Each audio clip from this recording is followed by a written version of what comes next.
All right, let's go ahead and call this meeting to order. Ms. Watkins, good to see you again. Would you please give us a roll call? Mr. Patterson, Present. Ms. French, Present. Dr. Miller, Ms. O'Connor, Present. Mr. Weiss, Mr. Crute, Here. Ms. Fraley. Present. All right, before we approve the agenda, we need to make a change to it. The applicant for CUP 26-001 has withdrawn their application, so we need to strike number six. Other than that, do I hear any changes to the agenda, or do I have a motion to approve it? Mr. Chairman, it would be the honor of my life to approve this agenda. Second. All right, as approved in second, all those in favor, please say aye. Aye. It's all down here from here, buddy. We have the minutes from our February meeting as well. Are there any changes to the minutes? Any revisions to the minutes? If not, do I hear a motion to approve the minutes from February? I move that we approve the minutes. Ms. O'Connor has made a motion. Do I hear a second? Second. Ms. Fraley has made a second. All those in favor, please say aye. Aye. All right. Our next item of business is the public comment period. Ms. Watkins, anyone sign up to talk? No, sir. All right. Our next item of business then is old business, and it is old business. We are coming back to our draft sidewalk ordinance again. But this time I am feeling rather bullish that we've addressed all the contingencies and all the concerns.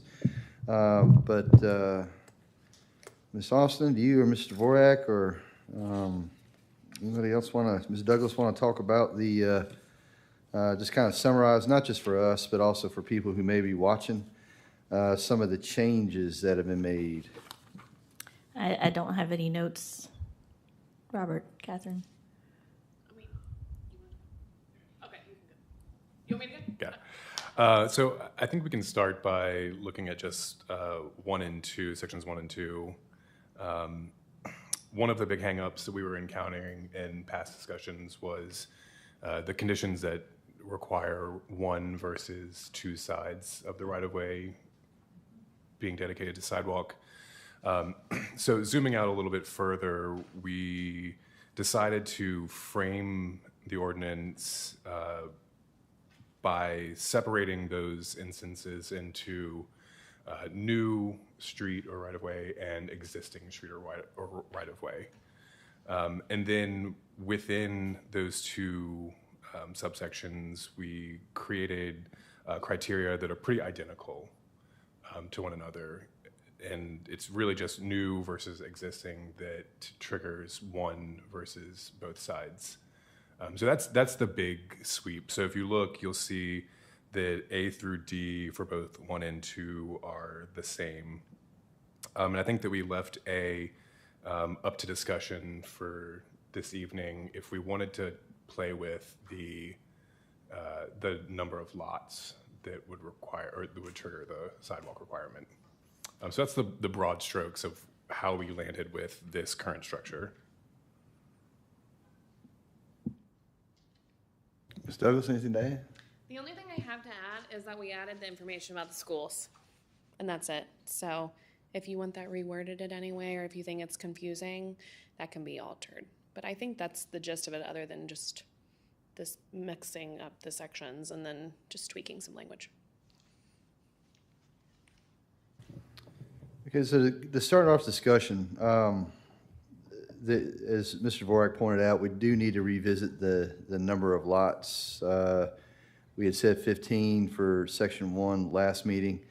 We just kind of plugged in 15 for number 2, but we can revisit that. But before we kind of start looking at those details, are people pretty comfortable with the revisions that address some of our concerns from last month? Is any good? All right. Mr. Crute? Good? Oh, wonderful. Excellent. Okay, well then, let's take a look at those numbers. Let's start off with 1A. Again, we had agreed that 15 or more lots last time.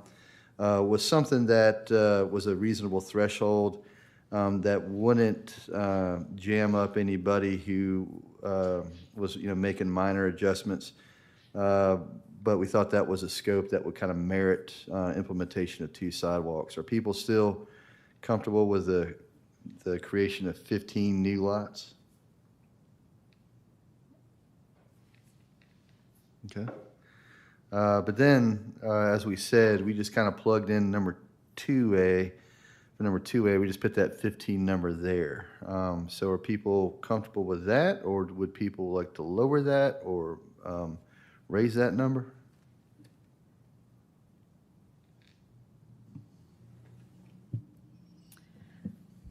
Ms. Fraley? I'd like to consider lowering that number, maybe to 10. I mean, I'm just throwing that out there, so I'm up for discussion, but I feel like we should probably lower that number for existing right-of-way. Mr. Croop? Maybe I'm being too aggressive, but I agree that it makes sense to lower, just thinking about the parcels that are in town where, potentially we're subdividing to backfill density. I was thinking 5, just because of the size of parcels on just the ones that are coming to mind on existing right-of-ways. I'm good with 5.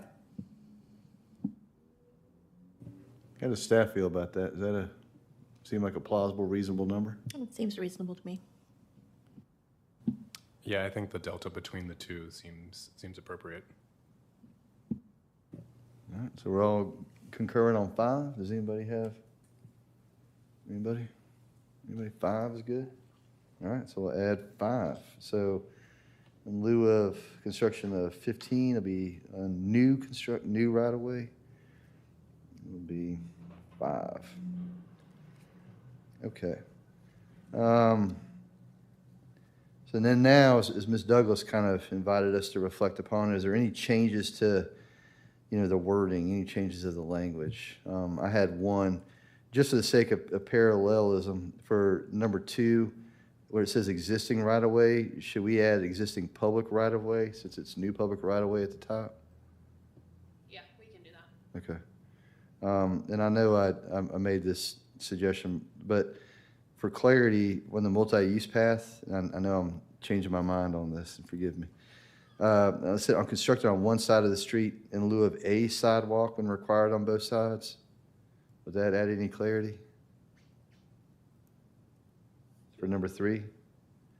For number 3, a multi-use path may be constructed on one side of the street in lieu of a sidewalk when required on both sides of a new public right-of-way.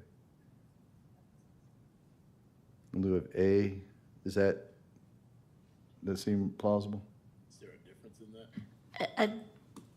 I don't think it would be in lieu of a sidewalk. It would be lieu of doing 2 sidewalks. Correct. Yeah, I kind of agree. The way that would be worded, I think it would be in lieu of both sidewalks being constructed. So I wouldn't want to put the A in there. But you guys are in charge. That makes me think that you'd still be required to build the 1 sidewalk. Is that the intention there? The intention for the multi-use path would be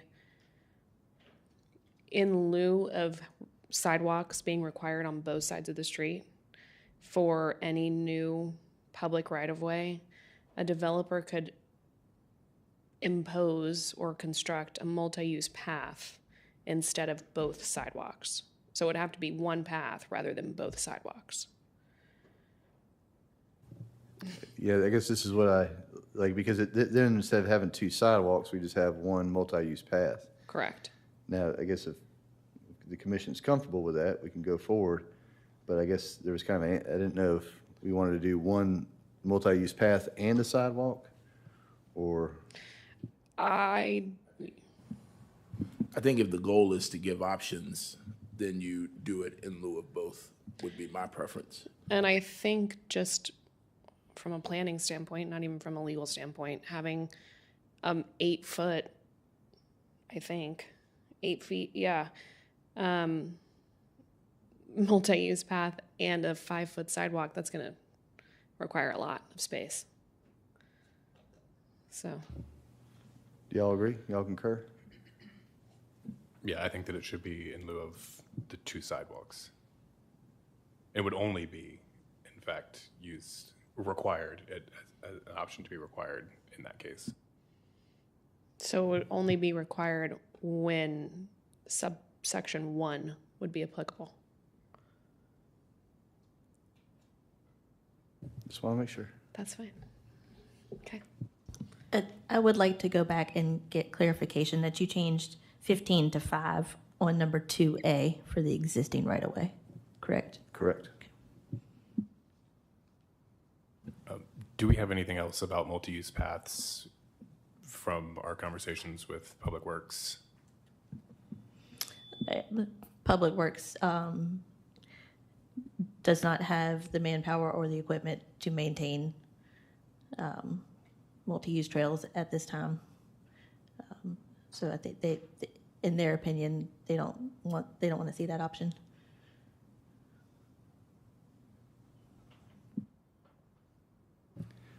I think this is worth thinking about as a commission.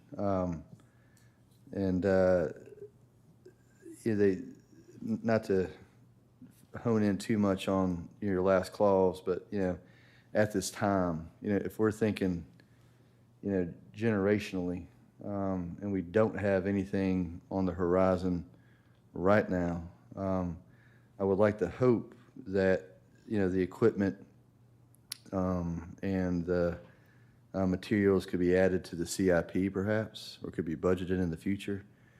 But I would not like to have the existing capacity, personally speaking, impede upon, future options that, the commission's excited about, staff's excited about. We've gotten public comment that, people want alternatives. And so much in the way that at one point in time, the town might not have been able to, accommodate horseless carriages, or electric vehicles. We have a municipality have found a way to, to resource, the future, and I hope we could do that again. But that's just I'll open it up to perspectives from the commission. Did they say how upkeep requirements would differ between the multi-use path versus a sidewalk? No.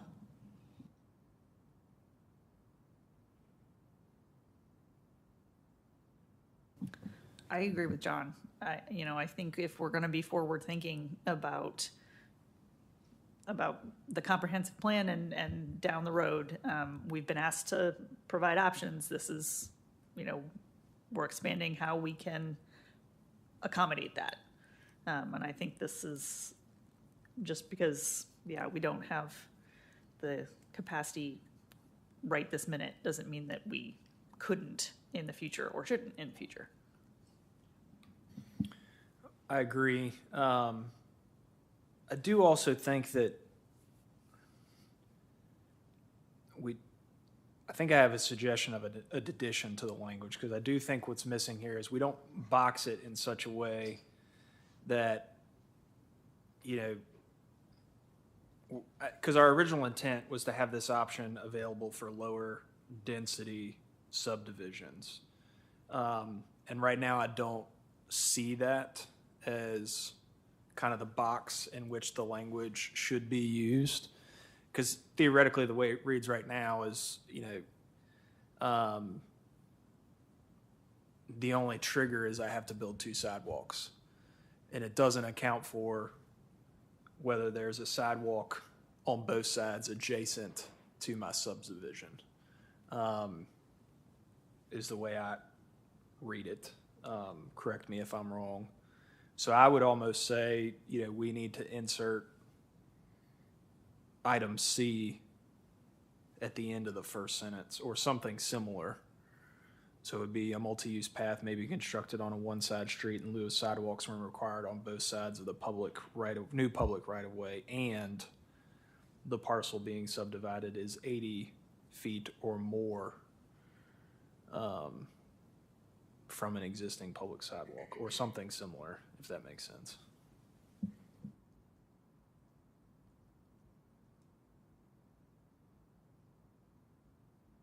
Wouldn't that be redundant, though? If like you have the two, if 1C would trigger 2 sidewalks, wouldn't it then?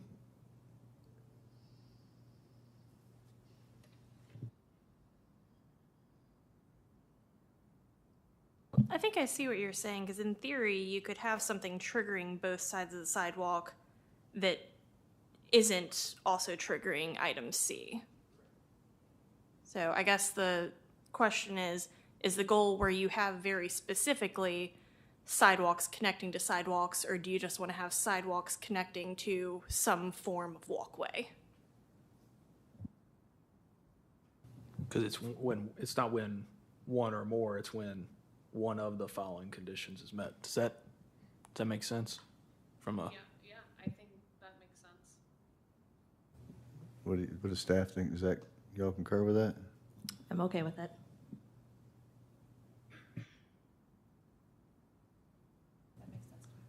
Okay, so what was the language? What do you propose in terms of the language?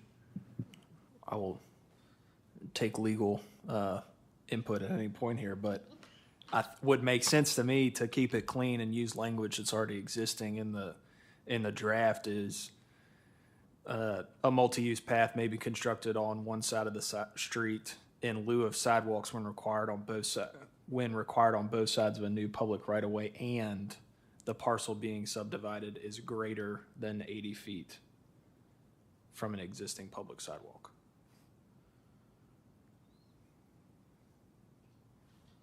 I have no objection to that language. I think that's fine. And it's an easy change to make. Because I think what we want to do is prevent a situation in which, if you think about it linearly, there's not, 2 sidewalks here, 2 sidewalks there, but we've met a set of conditions and we just happen to put one, multi-use path on one side. I don't think that was the vision we were originally going for. Yeah, I think I can fine tune it. I mean, I would say maybe rather than the parcel being subdivided, maybe the property being subdivided is within 80 feet or is 80 feet or less from an existing sidewalk. I think greater is what we're, So the parcel being subdivided is 80. Well, C says less. less, Right. so you want greater then. Right, because I think that, and because what we're kind of with the vision, I keep going back to your neighborhood, well, I guess y'all's neighborhood, where, the subdivision there was relatively large, the lot sizes were very large. At face value, it meets all the criteria to have 2 sidewalks because of the number of lots and whatnot, but from a density standpoint, and the number of parcels in general and the fact that there's no additional neighborhood on the back, 2 sidewalks doesn't really necessarily make sense. So I think it's creating a situation if they're greater than a further distance away, then that's when they use the multi. So you want it, if a property, so the multi-use path would only be applicable then if they're creating an existing right-of-way, public right-of-way, and then only if the property is 80 feet or more from an existing sidewalk. New, because the whole item 3 is all for new public right-of-ways. Yes. So new public right-of-way Yeah. and greater than. Yeah, I apologize. So that, because greater than implies lower density. Right. But it would only apply, then that section would only be applicable. And this is fine, but it would only be applicable if you use that "and" language for properties that are 80 feet or more away. It like limits it in a way where it's only applicable. You could maybe say "or." I'm thinking out loud. This is how I do it in my office. So I'm trying to make sure I cover all the bases for that, but that's how I would read that now that I've written that out. So is that what you intended? I think you could say or rather than and. If we said or, does that create interpretation that leads us back to this conversation in 5 years? The juice, as we're playing this out from a word choice, the juice may not be worth the squeeze here. If you do it with or, then they could be 80 feet or more, but then it wouldn't be required if it was on both sides of this. Right.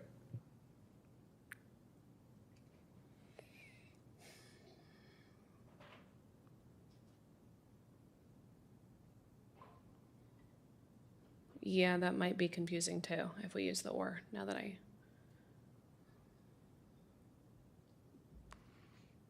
I think what we don't want to do is make this so voluminous that it's too restrictive. So I think, unless there's a strong objection, I think I'd withdraw my suggestion. I think that's a good idea. Just to clarify, a good idea to withdraw Patrick's. Yes, I think that's a good idea. All right, so as of now, given that withdrawal, as of now, the only changes to the language is in 2, it'll be existing public right-of-way. And for 2A, requires the construction of 5 or more lots.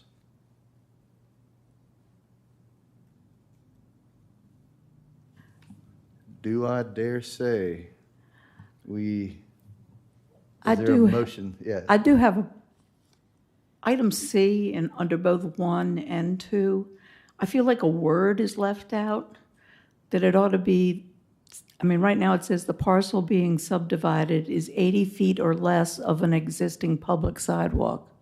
Shouldn't it be within 80 feet or less, or 80 feet or less from an existing?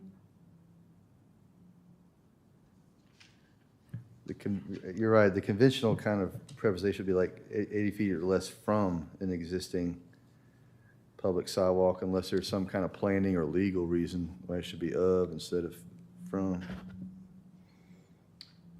I think it's all about what you prefer. I think I just don't understand what 80 feet or less of an existing public sidewalk means. okay, I mean, you can change it to from, but of, so it would just be like the presence of a sidewalk. That's really how I read it. So it would be basically the parcel being subdivided is 80 feet or less of an existing public, the existence of, the presence of. That's really, I just removed unnecessary language, but if you would like to change it to from, then that's certainly an option. It depends on what everybody else thinks, but I read it and didn't understand what exactly he was saying. People good changing from of to from? Okay. And also, I guess we don't need that comma in 2C, 80 feet or less, take out the comma from an existing public sidewalk. I don't think I have a comma in. Oh. Just kidding, I see it. Yes, we don't need it, you're correct. English professors.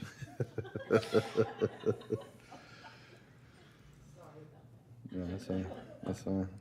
All right, so just to confirm, we are changing 1C, the of to from, 80 feet or less from an existing public sidewalk. 2 would be existing public right-of-way.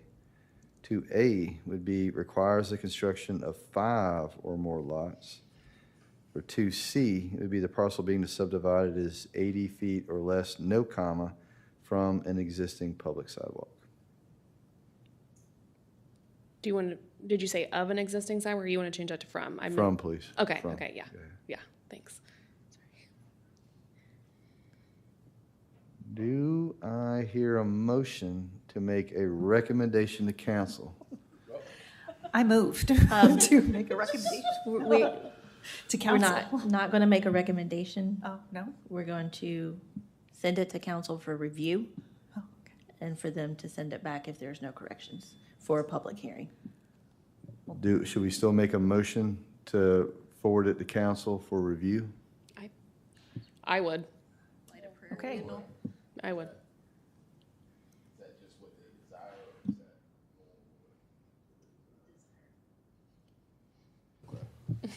Yeah, this is something that is not according to, what we all learned in the commission school. We're adding an extra step here for council to review this before we make our recommendation and before we have a public hearing and then make our official recommendation.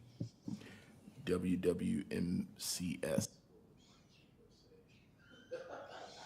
You'd have a half-hour-long story before you got to the answer. Our attorneys advise us to make a motion. Do I have a motion? Do I hear a motion to forward this to council for their review? I move to forward this to council for their review. Second. All right, Ms. Fraley has made a motion. Mr. Crute was the first person I heard seconded. Is there any further discussion? No. Ms. French, I'll give you a chance. I'm good, but thanks. Any further discussion? All right, let's put us all on the record of enthusiastically supporting this being reviewed by council. Ms. Watkins, would you do us a roll call vote, please? Mr. Patterson, Enthusiastically. Ms. Yes. French, Aye. Dr. Miller, Aye. Ms. O'Connor, Aye. Mr. Weiss, Mr. Crute, Aye. Ms. Fraley. Aye. The motion has passed. I want to say thank you very, very much to the hard work by staff and y'all's patience and by Ms. Douglas. Thank you very, very much for your expertise. And thank you all for your diligence. And as we get this done, we get it right. And I'm excited to hear what council says. And hopefully we'll forward this to a public hearing and make a recommendation to council. Our next item of business is new business, and it's kind of new old business. It's the comprehensive plan review from the introduction to the economy section. And this is familiar to us in as much as we reviewed this and had a brief discussion of it with council at our joint Planning Commission Council meeting back in January.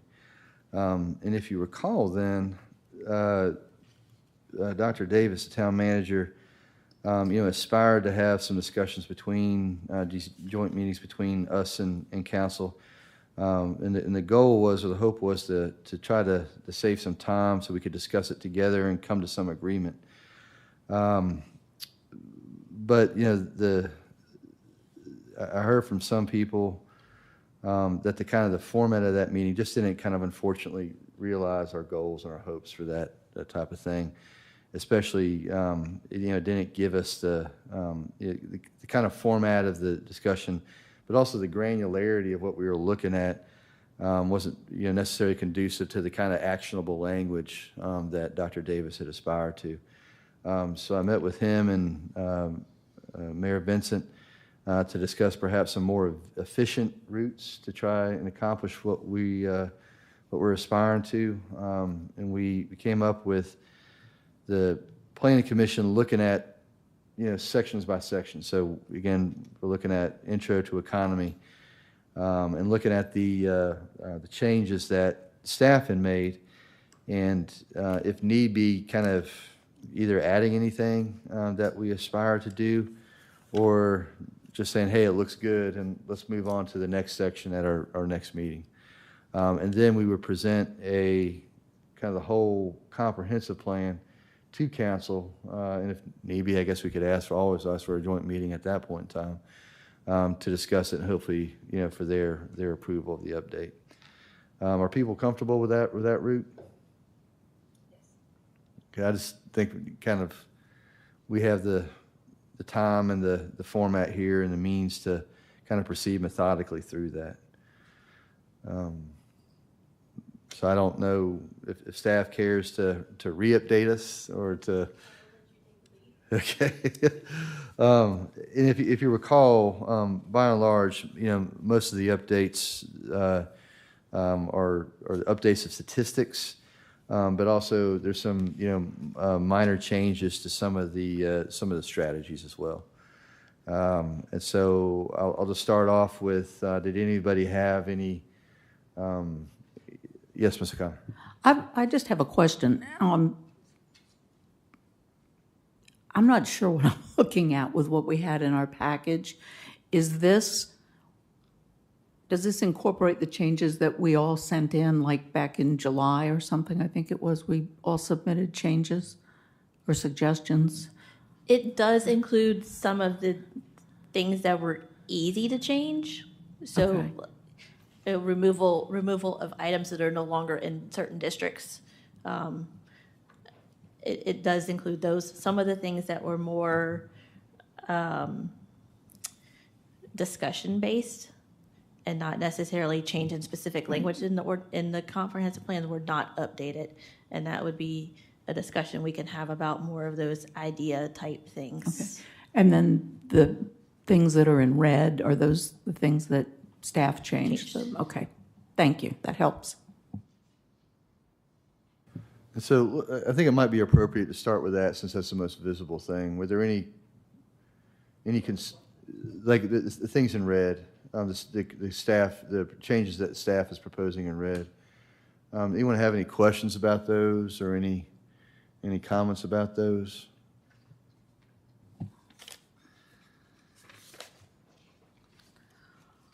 Mr. Connell?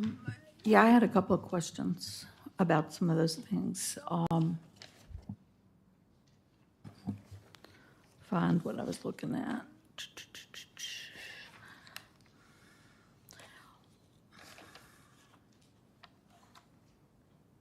Get to where I can see it. Towards the end, like the next to last page, I think it is, it talks about the Atlantic Coast Pipeline bringing in more jobs, and that was in red. But isn't the Atlantic Coast Pipeline no longer a thing? Right, so we would strike that. That was already in there.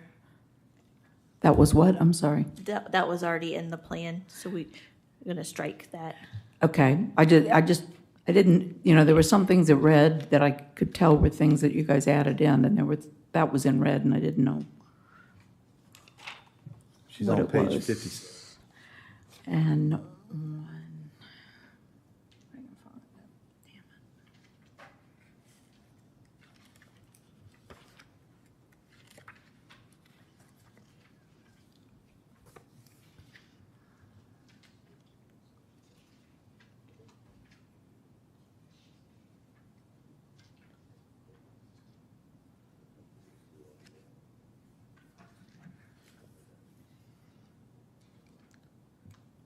sorry, I can't get to the page to be able to see what I was writing about.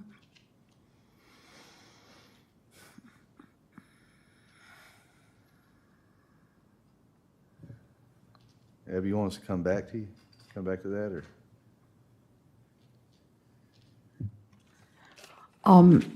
No, I had a question. Okay, this is on page 46. It's under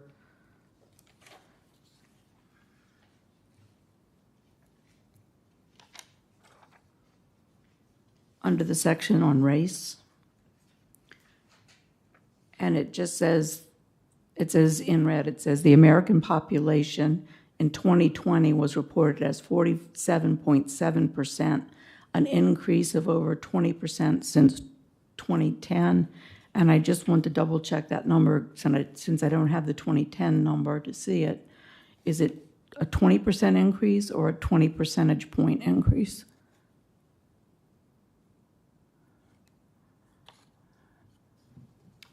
I don't have the data in front of me, but I can go back and Okay, double well, check just that. something to double Sure. check, that's Yep, all. absolutely. 'Cause it seemed to me like it might be percentage point instead of percentage, that's all. Yeah, if you could make a note to check that, verify that, please. Other comments, other things we need to check in terms of some of the the statistical updates that were made? At the January meeting, you referenced some statistics related to enrollment for the university. Did that get clarified? No, those still need to be updated. That's on page 55.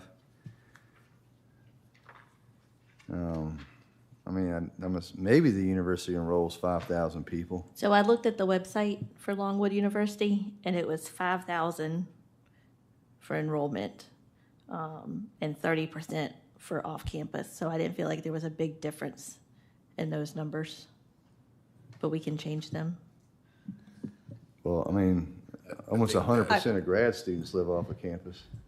Well, and we have several grad programs that are online, and so they're not even here, which I think will skew the numbers if we don't clarify that. Yeah, but is the goal to capture the enrollment in its entirety, or just those that live in the area?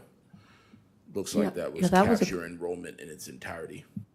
That's kind of a question I had too, 'cause if we're only counting in our population the Longwood students who live off campus, right, who don't live in dorms.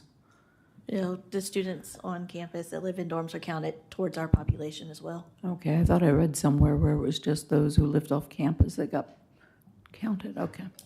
I think either way, recognizing that we're in the economy section, even if they live on campus, they still contribute to the economy. But I do think it is worthwhile to differentiate or try to differentiate those that don't reside in the community. So if they're, enrollment minus programs that are entirely online, it's probably a worthwhile update. Right, because like 31% of the students don't live in the community, don't live off campus in the community. There's about 700, kids live in the community, right, off campus in the community. So, I mean, yeah, if you want to kind of capture all the statistics, I mean, I think you could still differentiate between, okay, what's the total enrollment, what's the on-campus enrollment, and then, what percentage of that on-campus enrollment is actually living in the community. And a third of our population is not living in our community. And so if it's, if you're thinking about housing, and you're thinking about, consumers, I think this number grossly overestimates, what that is. Yeah, and I don't doubt the 5,096 number when you look at undergrad, grad, dual enrollment. It's just the differentiator that would.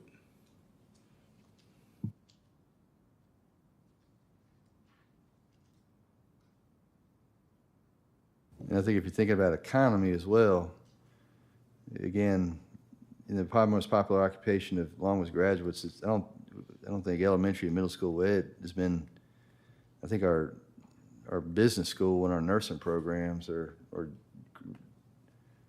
graduating just as many, if not more, graduates. And I think that would be kind of important if you think about, the healthcare sector and entrepreneurship, here in town, if you want to try to keep kids here, young graduates here, excuse me. I don't know, I imagine there's an updated on, Matt McGregor could probably tell you how much the expenditures and how much the revenue were, here in the last couple of years versus relying on 2019. And if you need some contacts about who to get the statistics from, I'm happy to share with you that contact information.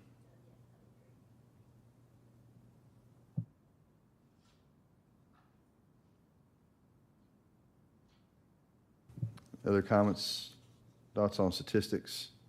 Any or all? I had a question on page 46 with the education section. So earlier, we were just talking about, the Longwood students are included in the population.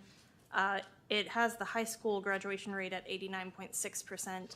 That's still including the population of Longwood, correct? I must say, I don't know exactly where Berkeley got this data from, but I'm gonna say that probably does include Okay. Longwood's population. It might be worth including the high school graduation rate excluding the population of Longwood, because that's gonna skew it, because that's gonna be 100%. Yeah, I don't think that's something we can do Okay, with census data. okay. That probably came from an ACS data that would look at like an age range. I can double check, but it's typically a school age range that they're looking at exclusively. That would exclude anybody over like 18, maybe.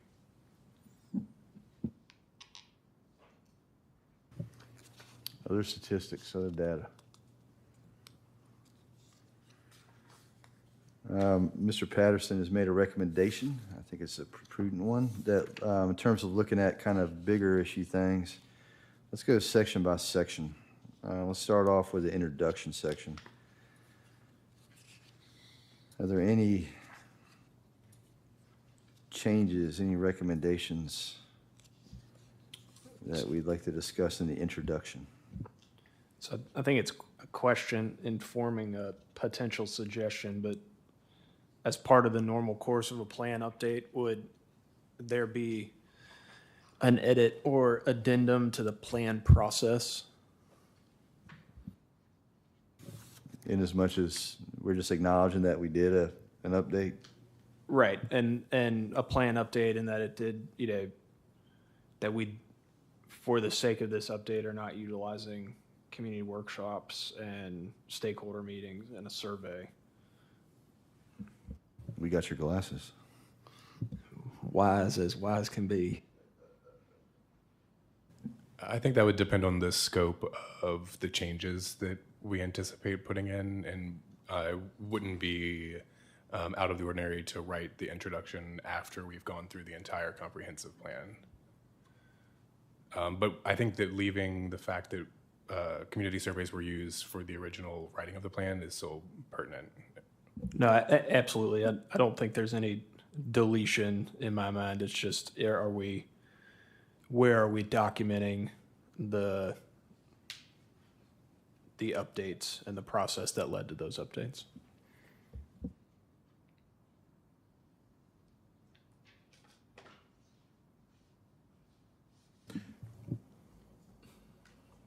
Nothing further from me on introduction. Other comments about the introduction?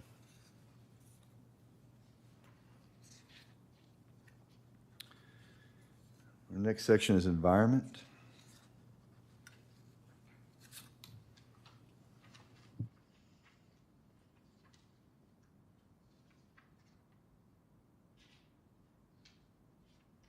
I think the strategies in the environment section, to me, still feel relevant.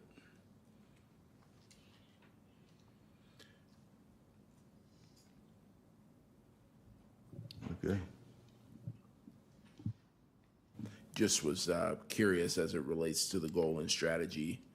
Is strategy 4 still kind of a actively being pursued strategy? It is still something that we are looking into.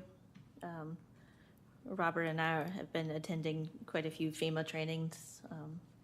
So it is, yes, something that we still work towards. Thank you for doing that.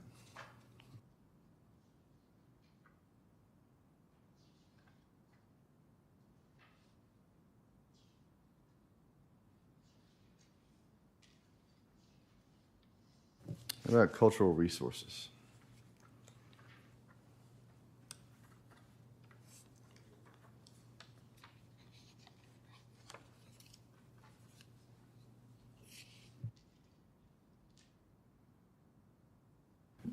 If I could, for just a moment, jump back to environment, I'd like to make a suggestion.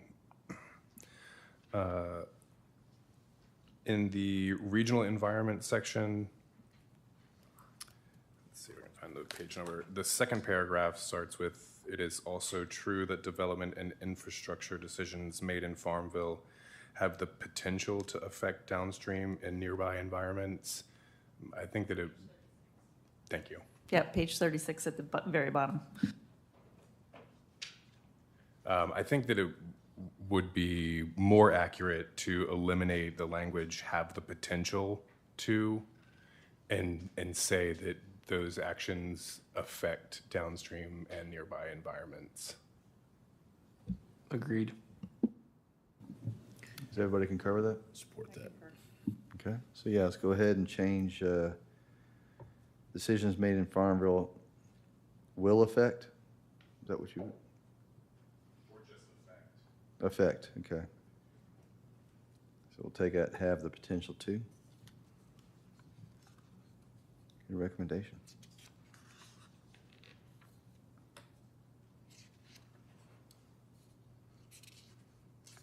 Cultural resources.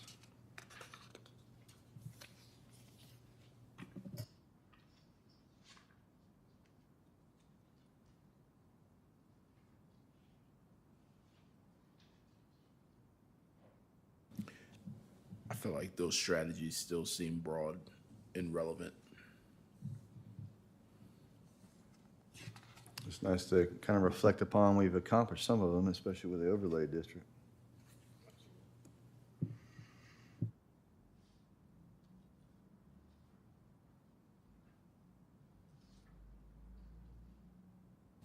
How about we pivot to population and housing?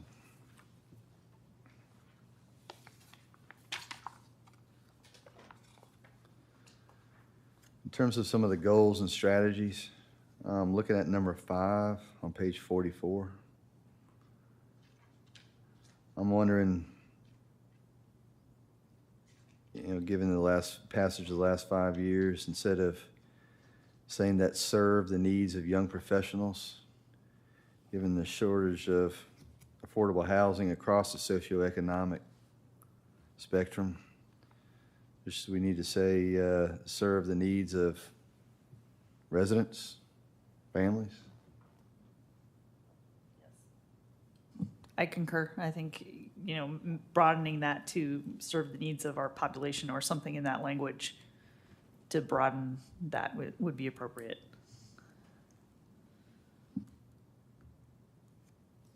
Also, do you want to keep condominium and townhouse specifically? Or do you want to add accessory dwelling units, or do you want to just say diverse housing stock? I like the thought of language that just reflects everything we've got in our zoning arsenal. So promote the development of a diverse housing stock or diverse housing. Yep. Is there a technical term, like portfolio stock? I don't know. Options? Either of those are great choices. Is it duplicative to say diverse and affordable? And the reason I ask is I know we reference affordable in item 2, but that's supporting affordable housing through other organizations. And I think to some extent it abdicates our role in setting the regulatory environment that allows those organizations to achieve their goal.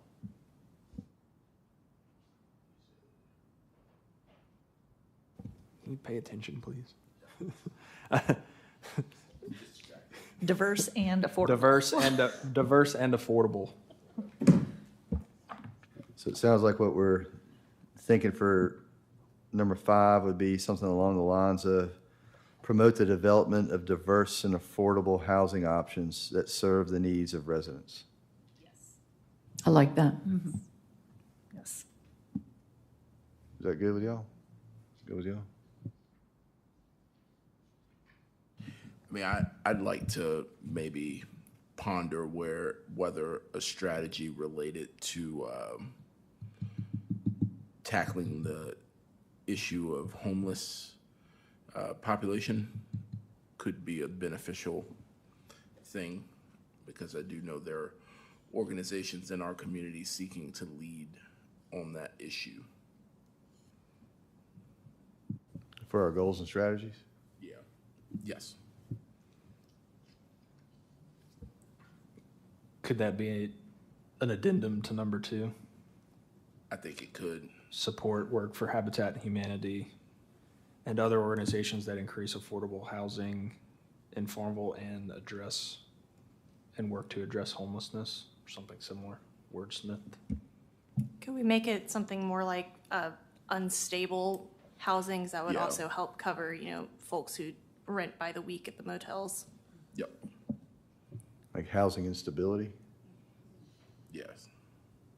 So if I'm hearing people correctly, support the work of Habitat for Humanity and other organizations that increase affordable housing in Farmville and address housing instability. Yes. Agreed.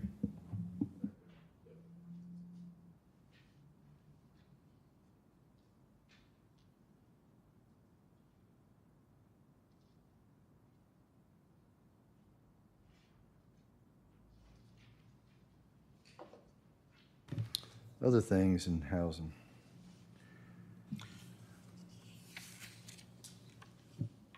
Yes, sir.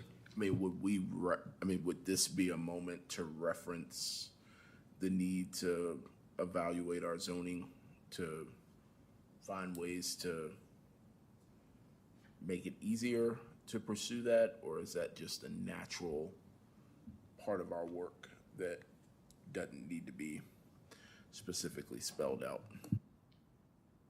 So there's some opportunity with our existing implementation plan that leaves voids that can be filled in with more specific actions to take. And I think that amending the zoning code could fall under that, absolutely. Yeah, your more specific language on what you want to see is going to be in your zoning ordinance. I'm just curious, like, in this, I mean, this may be a Berkeley group thing, but on page 46, that Farmville is projected to grow by 23%. That's a huge number.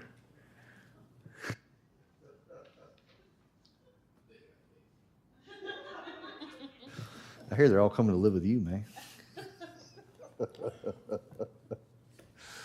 Is that, you know where that comes from? I have no idea, and just, Google searches today and looking at census data, our population is kind of flat. So I'm not sure where that 23% expected growth came from.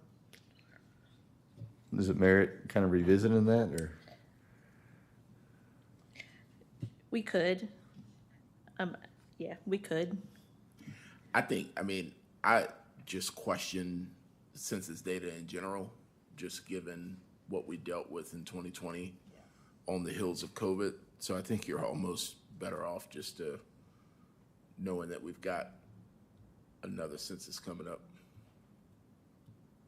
to kind of not push it too much and just maybe be more forceful with it when we do a full comp plan. So if I'm hearing you correctly, you're saying, let's just wait and see versus That'd be my substituting thought. something that might be. Just because I just don't know. I just don't feel anything's accurate given the last census. What do people think about that? I feel like that's reasonable. Cam's right. COVID changed a lot of things. And so we might wait until the new census to get better data. All right.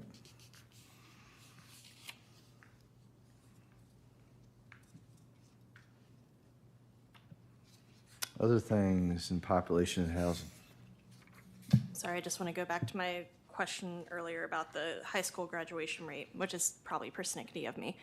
So is there a regulation where you have to pull specifically and only from the census data? Because it feels like it would be I'm not a mathematician. I don't know that I could do it, but an easy calculation. Because you know the population of Farmville, you know the population of Longwood, the Longwood high school graduation rate is 100%. Feels like that's something you could crunch the numbers on. Is there a rule about that? No, we can use census data and the American Community Survey that publishes estimates yearly, whereas the census is every 10 years. Okay. The capacity for us to do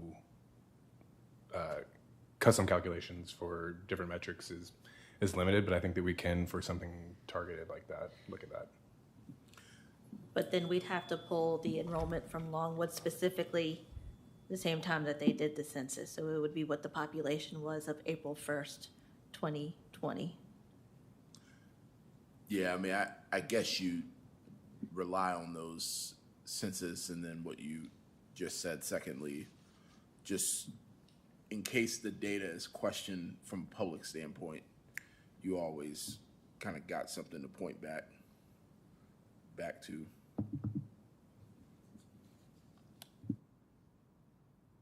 And I'd like to see that number, but that's just me personally. If nobody else cares, then just ignore me.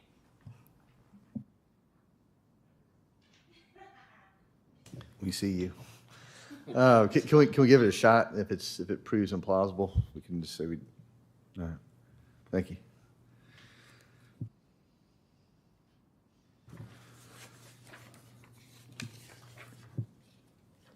Yes, sir. I'm just curious, were some of the housing initiative pieces driven by that housing task force? I know that group was starting its work right around the time this was coming together. So the last housing study that the town has was from 2006. And we actually are attending a stakeholder meeting for a new housing study for the area, for the Commonwealth Regional Council area tomorrow. So right now we don't have any new data. So it's still based on old data. The initial stakeholder meeting? For a new study So the odds of that being completed soon that we could are use very to low, influence? very low. Other things in population housing. If I can, Sydney, I do have a little bit more context on that one high school graduation rate. So it is an assessment of residents 25 and over that have graduated from high school, not necessarily attached to high schools locally. So it's anybody that's 25 and over that has graduated high school, from any high school. Okay, if it's just 25 and over, then yeah, the number of Longwood students skewing it would be very negligible then. I'm good. It's probably all the people being here to teach them. That's kind of jacking that up. Yeah. Thank you very much for getting that answer. All right, let's take a look at economy. You'll notice there's been a couple revisions to the goals and strategies. And these do reflect, and I do remember Dr. Davis talking about some of the input that we gave. One of them was, considering hiring a, economic development director. I remember him addressing that, that wouldn't it be cost efficient? Hence the suggestion of working with a consulting service. So some of those suggestions have been addressed and included. I also think that redlined edition of the Virginia Heartland Regional Economic Development Council Alliance seems to be a new effort being pursued on a multi-county level.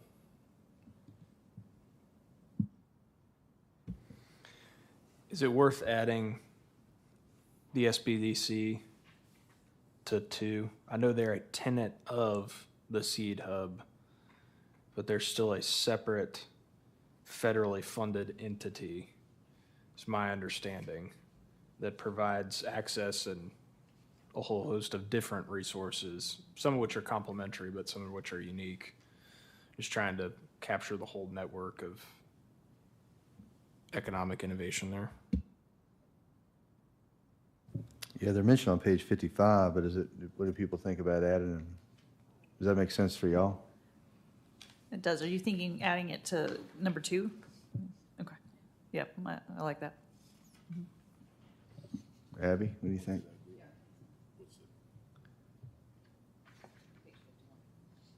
Yeah, the strategies on number 2 is on page 51. SBDC is referenced on page 55, but we can certainly I mean, it seems prudent as long as there's no objection from staff.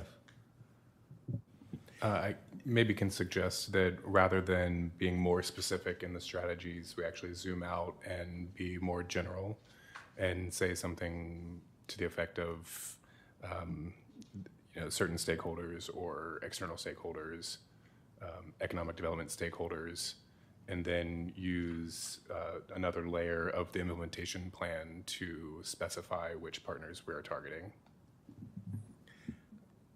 I guess the Seed Innovation Hub, a little confusing in the sense that I just thought the Seed Innovation Hub was the home that houses Small Business Development Center and the Office of Economic and Community Development. So I guess my question is, I don't know if the Innovation Hub itself is the partner or the offices within are the partner.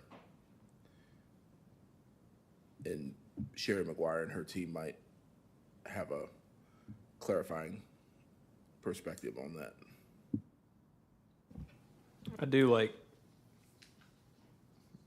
bringing it a little higher and having just some general verbiage there. Because, I mean, the other thing, if we started down this rabbit hole, that started with SBDC, and then it's like, well, what about VEDP? And, I mean, you could go that way with number 5, too. It's like, with whom are we partnering to market formal? And so I think if we keep them higher level, and then in the implementation plan, be a little bit more targeted, also gives us an opportunity to clarify, are we partnering with the Innovation Hub or the offices within?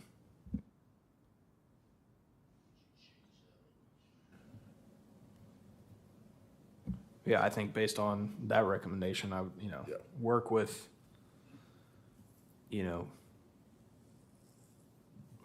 local, regional, and statewide stakeholders to increase economic and development opportunities.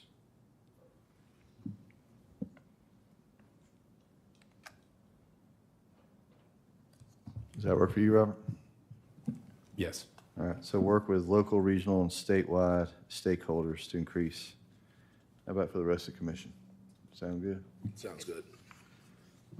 Do we want to put some of those, like Seed and Heartland Region Economic Development on page 55, or just kind of use those as just some examples? And then again, as y'all said, if you have an implementation plan, we can get more precise later.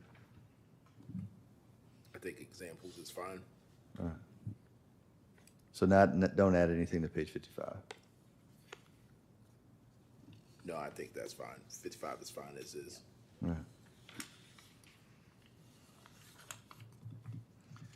Other things in economy.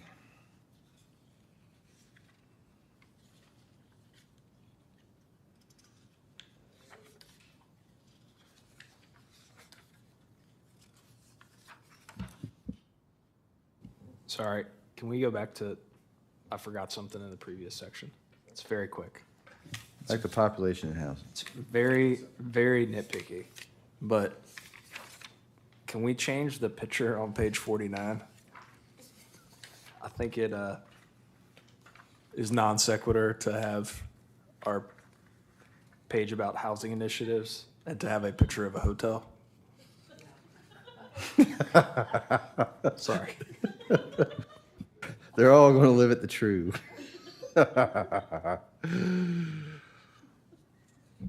Back on economy, Mr. Chair. Yeah, is that pretty easy to do? Can we swap in something? Yeah, do you picture? Just take a selfie in front of your house. That'll be fine.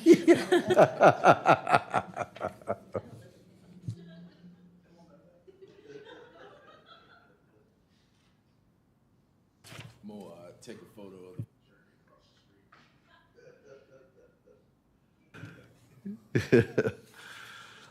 All right, anything else in the economy? Anything else? All right, well, good job, y'all. Good job. Ms. Austin, when do you think is a good time, appropriate time to look at the next batch? the next sections. It looks like we'd be looking at, I think we said transportation, we still want to look at that separately, so we might be able to look at, is that still correct? When I get to staff updates, we've got community facilities, land use, transportation, and implementation left. We can do transportation separately. Had a meeting with VDOT on Monday, and we would like to get VDOT in here during our transportation meeting to discuss the designated growth area, because we will be adding that to the comprehensive plan. We need to have our recommendation for the updated comprehensive plan to council by July. Okay, so, okay, well, how about we loop back then to talk about the schedule and when we get to that part of the staff update? Is that okay? Okay. All right. Next time of business, staff update. Looks like we have a meeting in April. We have a meeting in April. We do have one conditional use permit for an outdoor display, so you will have a public hearing. And then we will have discussion of the comprehensive plan. So I think we could discuss community facilities, land use, and implementation at that meeting, and then have transportation in May for a separate meeting.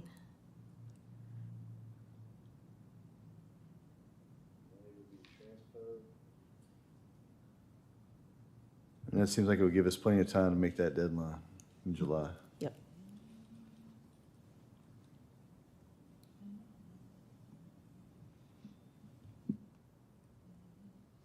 All right, any questions about the staff update? Any questions? Any alibis, anything we haven't covered? Nothing? All right, We don't get gas usage at the airport. We usually get those. Yes, I didn't include our staff, our director's report in this the packet. is that going to keep you up at night? Yeah. Once your av gas has been used? It's Lee Pambitt's legacy. The Lee Pambit Memorial Aviation Fuel update. Bless his heart. I mean, he's happy right now. He's wherever the VCU Rams are, I bet. All right, if nothing further, do I hear a motion to adjourn? So move. Mr. Crute has moved. Ms. French, do you want a second? Sure, I'll second. All right, Ms. French is second. All those in favor, please